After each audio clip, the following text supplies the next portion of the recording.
ஒரு குட்டி ஸ்டோரி. நீங்க வந்து ரொம்ப பகல் கனவு காணுவீங்களா?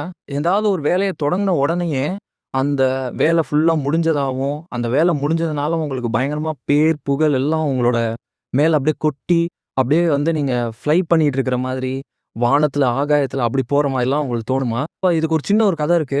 ஒரு பையன் இருக்கான். அந்த பையன்கிட்ட வந்து ஒரு 400 பிரிக் குடுக்குறாங்க. செங்கல். செங்கல் குடுத்து அத வந்து ஒரு காம்பவுண்ட் செவுரு வந்து கட்ட சொல்றாங்க. அவன் வந்து என்ன பண்றான்னா, ஒரு 40 செங்கல் மட்டும் வச்சு கட்டுனோனே, உடனே ட்ரீம் பண்ண ஆரம்பிச்சுடுறான்.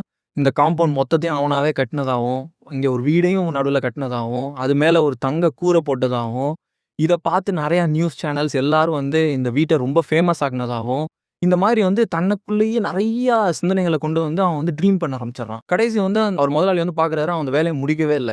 உடனே அவன் நைட் ஃபுல்லா உட்காந்து வேல பார்த்து, அந்த 400 செங்கல அடுக்கி அந்த காம்பவுண்ட் வந்து கட்டுறான். இது மாரி நடக்கும்போது நீங்க என்ன பண்ணணும்னா, 5 உணவு வகைகள் உங்க முன்னாடி இருக்கிறதா நீங்களே இமேஜின் பண்ணிக்கணும். அதுக்கப்புறம் அந்த 5ல 4 வந்து நீங்க தொட்டு பார்க்குற மாரி நீங்க ஃபீல் பண்ணணும்.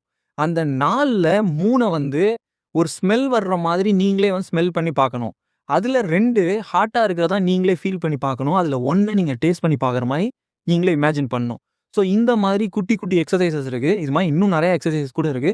பட் நீங்க இந்த ஃபர்ஸ்ட் எக்சர்சைஸ ட்ரை பண்ணி பாருங்க. அந்த ரிசல்ட் என்னன்னு எனக்கு சொல்லுங்க. தேங்க்